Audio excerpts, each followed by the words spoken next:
Steve, this is the telescope that you have packed for me. Yes. Okay, can I see it? Meade Astronomical Telescope. It came all the way from the America, huh? It did, yes. Oh, lovely. Look at that. That's the foam proper material. Oh, the glorious baby. Amazing.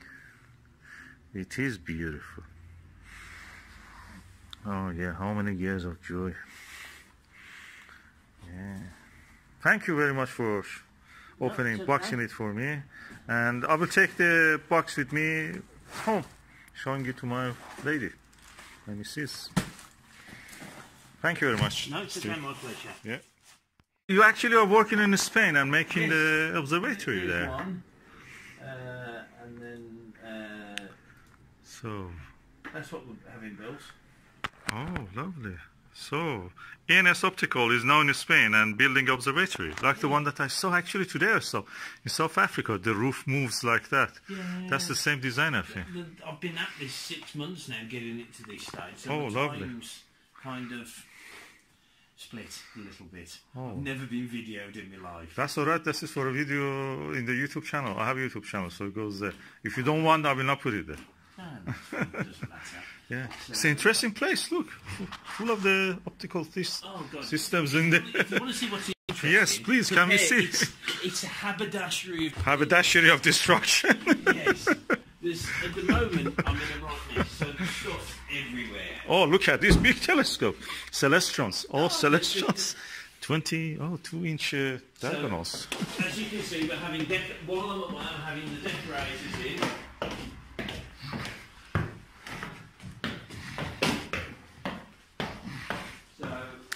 Oh, that's the baby I know from the glass. Yes. That's the baby I'm getting. It is, yes. Oh, lovely. So, there you go. I've just set it up. I've got 2 of them I'm setting up today. Oh. There's yours, and there's that one going to Serbia this afternoon. Oh, what is that? Is it EMX? Oh, the same? Yeah, that one's going to Serbia. Oh, lovely. Do you have a right angle that we can attach to this? I do, as it happens. Oh, just asking. I do. So there's that. Here's the warehouse. How much does it cost me? I don't know. It's on the side over there. I'll show you. Oh, lovely. Now there's this. Oh, look at that. Optician's Dreamland. Chocolate factory. Ah. So... yes, I've got lots of stuff. Yes, yes. I'm after one of those Butter semi-apochromatic filters. I've got the Skywatcher 102. I think it's a Sky Travel. They have a really crappy aberration. But the wide view of that telescope is amazing. So I just want to see if I can correct that.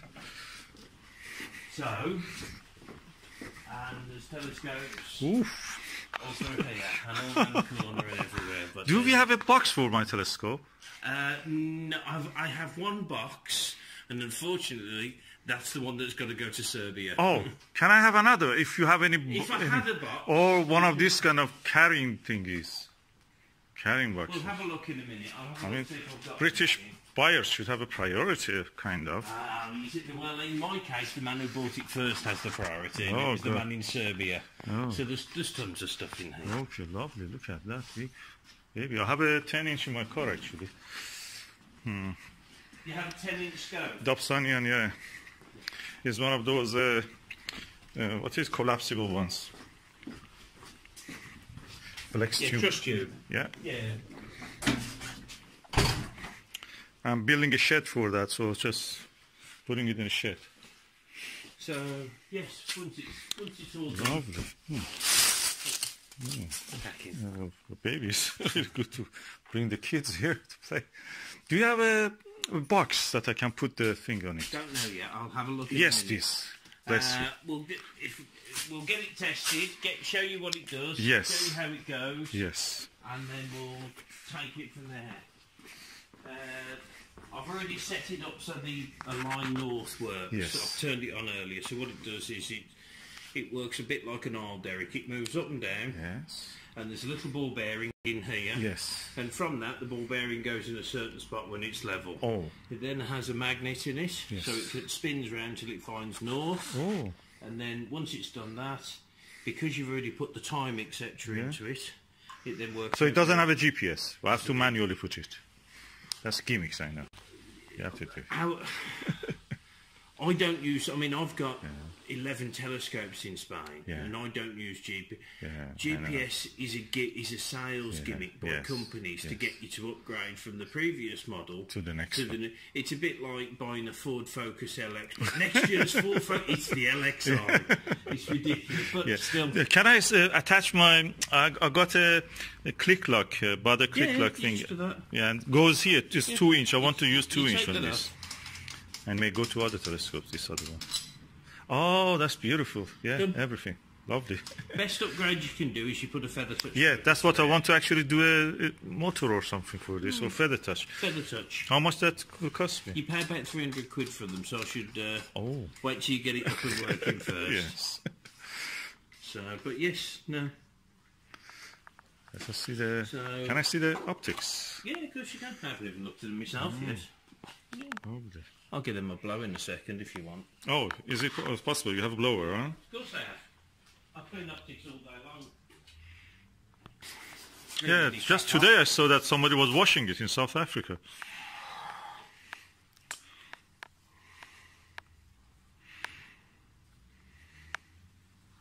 I'm just going to get the excess off. Yes. And then I'll give it a proper clean.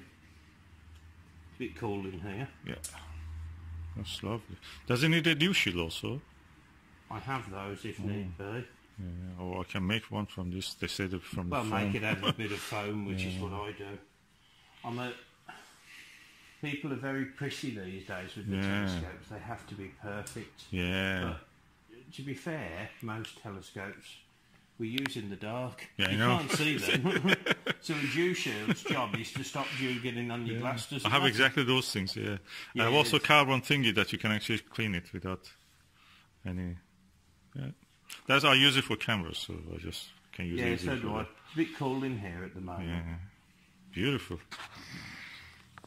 So that's how you clean your telescope. Normally I would have brought it downstairs and put it into a warmer room because at the moment the optics are far too cold to clean.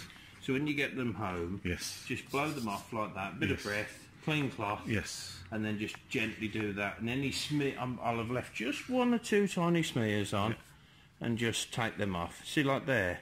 But it's because it's too cold. Yes. So, what's the effect of being too cold? I just want to know. If it is too cold, what happens? Okay, you have a vapor in it. That's it. But that's actually good because you can clean it. It causes a little bit less friction. Any particles. But one of the best cleaning things that you'll ever have is your own breath. Yeah.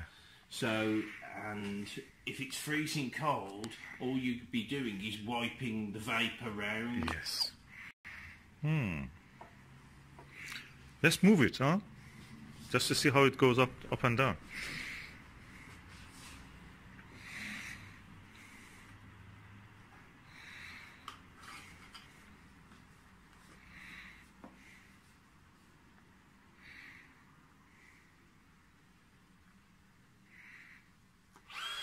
Ooh.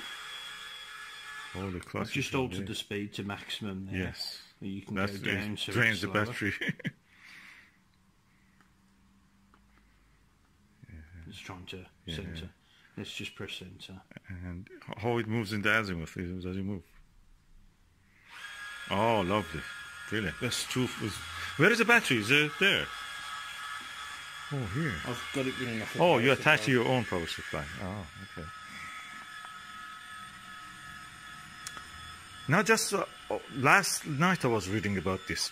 This one of the CCD auto guiders. Does it have a port for that or no? I cannot. No, you can buy a 909. It's called a hash 909 adapter, which is a special adapter that. Okay, because I've messed with it, it failed, but that's okay. Yeah.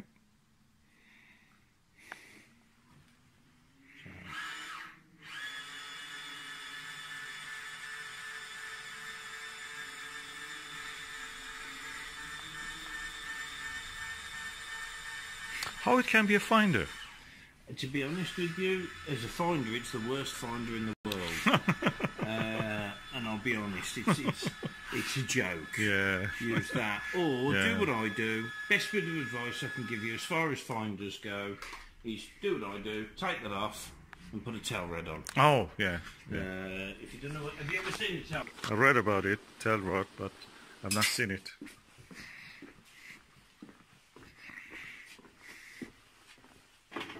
Tail rod. Oh, okay. Ugliest finder in the world. Yeah, how it works? I always wondered. Basically, it projects a bullseye on there. Yeah. And so you get zero magnification, but in the night sky you can see exactly where you're looking. Yes. I haven't got one with batteries in for you to look at the moment. How much are they? Oh, they're about £40. Oh. But they're really ugly. Yeah. How you attach it with a cable tie? Double-sided tape. Oh, okay. They're really ugly, but they're really, really, really good. Yeah. It's what I use. Can I have one of these? Yeah, I've got one without stuff on that you just need to put a bit of double-sided tape on. Yes, wondering where we put it. I'll dig one out. I'll dig it out in a minute. That's all right. Another one somewhere.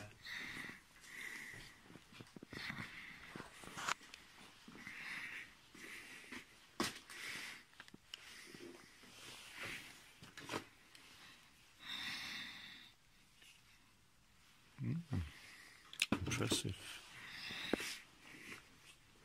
So what you're asking me for is that? Oh yes, I wanted because I've got a Omni Celestron Omni 127, and I want to use one of these for that. But it should have a bracket because that one has a bracket. Does it have a bracket? The Omni has a different bracket. The Omni takes that type of bracket. Oh, okay, so how much is this one? Off the top of my head, £40–50. Okay, can I have this one? Then the other thing you're perhaps looking at is this.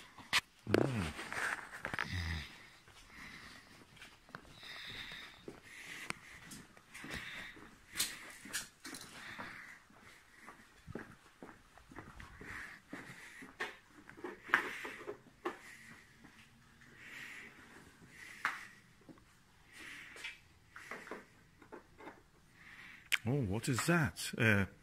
A focal. No, it's an illuminator. Illuminator. Oh. Are you giving it to me? No, I was showing you because you asked me about one when you first came in. Yeah. Remember? Yeah. For this. That's the best finder Meade ever made. It's bigger than normal. Yeah. It's 9x60. Yeah. And if you look, have a look through it. I will look through it first. I'd have to work it out for you. Yeah.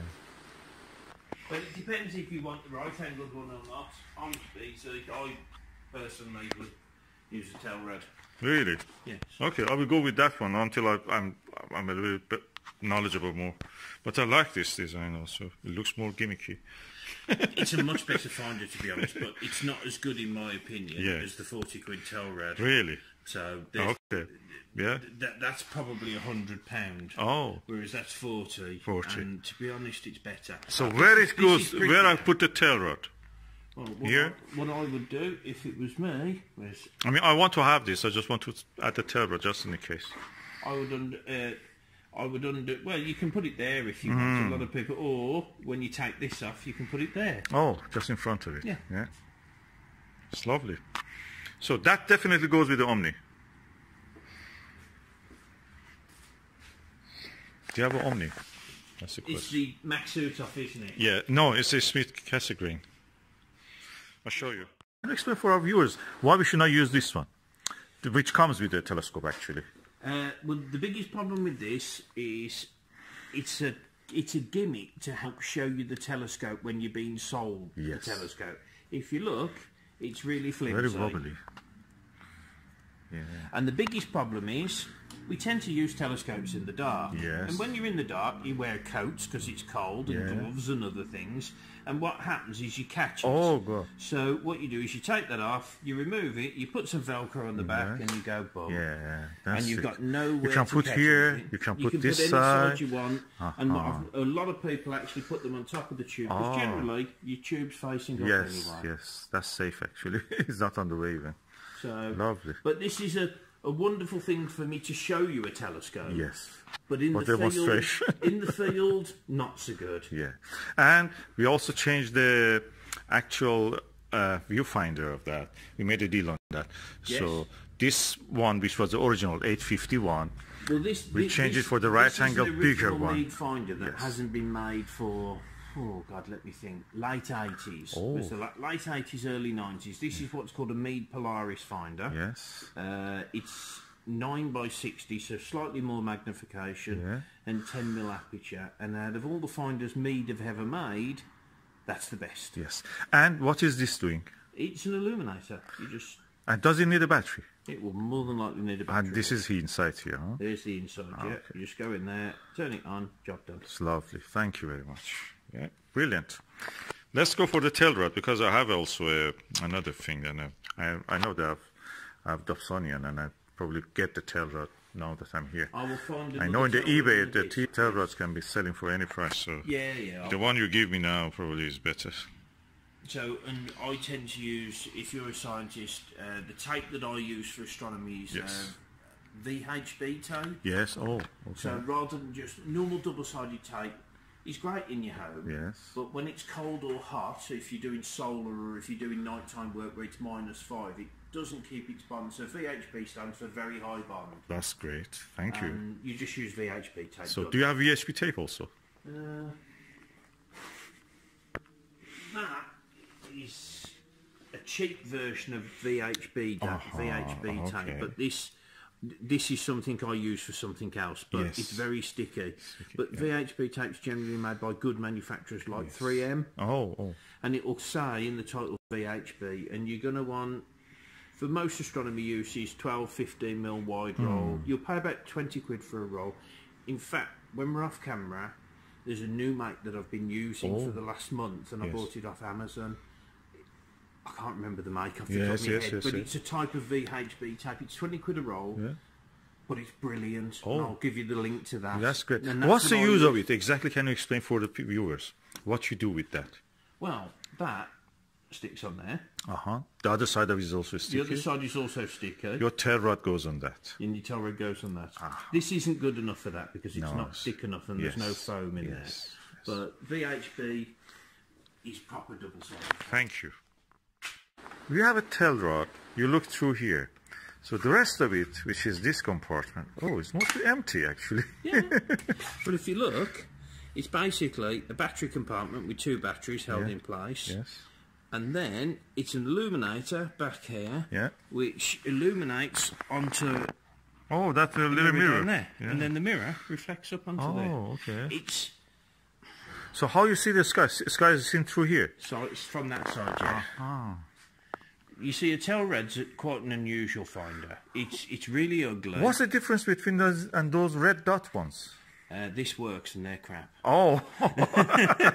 Red dot finders, inherently, if I was to look at, try and focus on a star in the night sky, although it's a very bright object, it's also millions and millions of miles away, so it's a light point source. If you use a point light source of a red dot, generally trying to line up, even as dull as you dull that down, it affects your night vision and you can't actually see the star properly. This has no centre. It's a bullseye. Outer ring, inner ring, nothing in the centre. And each ring is 5 degrees apart, so it allows you to star hop and find things. And where there are those rings actually? They're inside on that mirror? They're projected. Projected from here? Projected from there onto the mirror up to there. That's great. Beautiful. So, I'm getting this one also. I'll put that there. But that goes probably with my Dobsonian telescope. Yes. It doesn't fall, huh? Pardon? Doesn't fall. Doesn't fall. It will if I took it with it. It will at the moment. I'm just putting it there so it's all together. It's not going to fall at the moment. Yes. Thank you. No, it's okay. My pleasure. So basically, a plastic shield that you shove over the front of the scope. Because you're at that angle, and it helps to deflect any dew that's in the air falling on the front of it. That's great. It does a brilliant job. But we live in the UK. And the UK gets more dew than most of the countries in the world. So what you do is you put the same thing on, it looks exactly the same, apart from it's got a heater band built in here. Oh. So, and then that plugs into the dew heater. Yeah, oh, lovely. And the dew heater, this kind of connector, goes to the connector. If you follow me around here, I'll show you a myriad of different dew controllers. Oh. Basically, that plugs into there, and you use that to decide how much heat you're going to put through that. Okay, it doesn't go on the actual telescope itself, or Yeah, this is the only problem with buying one with a heater. Oh. In order to use the heater, you have to then buy one of those. Okay, how much is that? I'll come back to that in a minute. Yes, but off the camera. You don't need it. No, you don't need it straight away. Yeah. You could get away with the normal one. Yeah. But in the end, as we're in the UK, I will tell you 110,000% you will need a dew heater in the end. You don't need one to start with. You can get up and running, you can enjoy the scope. But dew is your biggest problem in the UK. Yes, definitely. So you will end up buying one. Yeah, definitely. Yeah, I know that how it is every day dealing with the frost also. About this, okay? Yeah. So now in a later date, I just changed my mind. I wanted to have a heater for this. So what you do is you buy one of these, and then that goes around it. Around like that. So it does the same job as the other one. The other one I showed you, just with two different parts. And what's the brand of that you showed me? The this plastic? one's a Kendrick. Kendrick, also. I see here. Kendrick Astro Instruments. Canadian fairly company. made in China. Good. Yep, proudly made in Canada. Yeah. But actually, I've opened one, maybe not. Can be used for the head also, headband, as a headband. Yeah, if you want to look at John McEnroe, or be on board. That's nice. So, there you go. And then that, if you follow me, goes... Oh, that looks really nice. Goes with that even, makes it more beautiful. Yeah. So how much is this with this now? Oh, I haven't got a clue off the top. Okay, you have to tell me. That's why I should take it off. Yeah.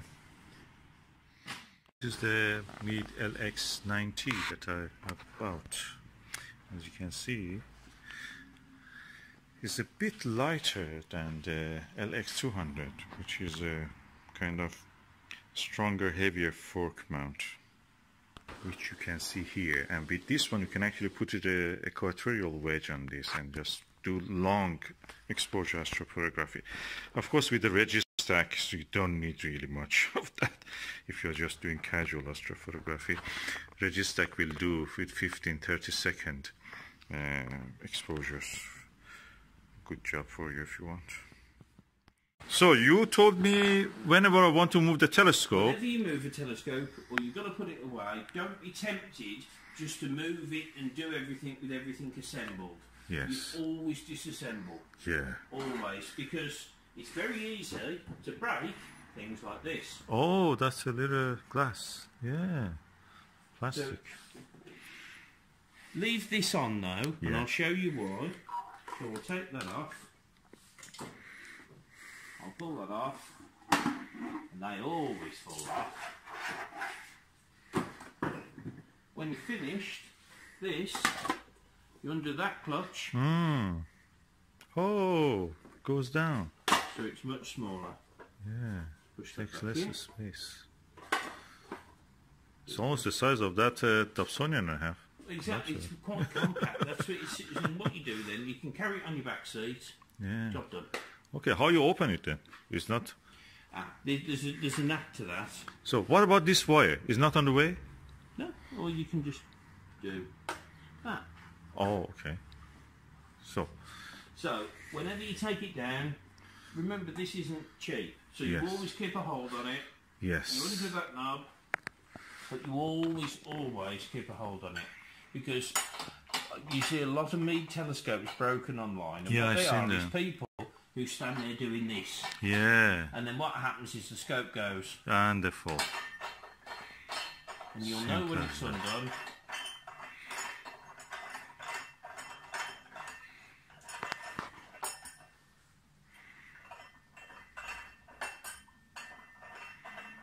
check. There you go. And how heavy is it? Well, I'll hold the camera. Yes. And you can try it yourself.